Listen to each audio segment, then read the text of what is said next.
In today's video, I'm going to teach you how to fix the could not create account iCloud issue, which often appears as your account cannot be created at this time. If you've encountered this message, don't worry, you're not alone, and I've got some simple solutions you can try. So let's dive right in and get your account up and running. First, let's start with the basics by checking your internet connection. A stable internet connection is essential when creating accounts, especially those linked to cloud services like iCloud.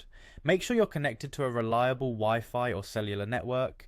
You can quickly test your connection by opening a web page or running a speed test. If everything's in place, we can move on to the next step. The second thing to try is restarting your device. Sometimes a simple restart is all it takes to refresh your device's settings and resolve any minor glitches that might interfere with account creation. Turn off your device completely, wait a few seconds, and then turn it back on. Once your device reboots, give creating your account another shot.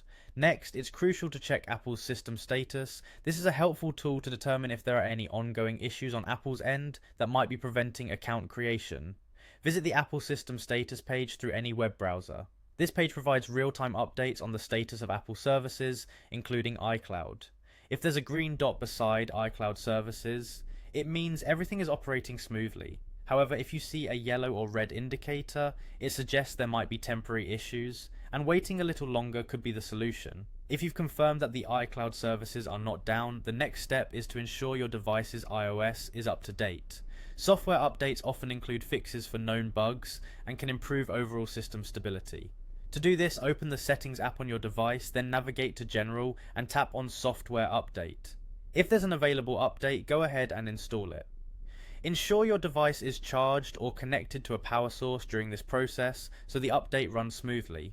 Once your device is updated, try creating your iCloud account again. With these steps, you'll likely overcome the hurdles preventing you from successfully creating an account. Remember that patience is key, especially if there are larger systemic issues at play. Keep an eye on service status updates and retry after some time if necessary. Thank you for tuning in to today's tutorial. I hope these steps have helped you resolve the issue. Don't forget to subscribe for more tech tips and solutions, and if you have further questions, feel free to leave them in the comments below. Good luck and have a great day.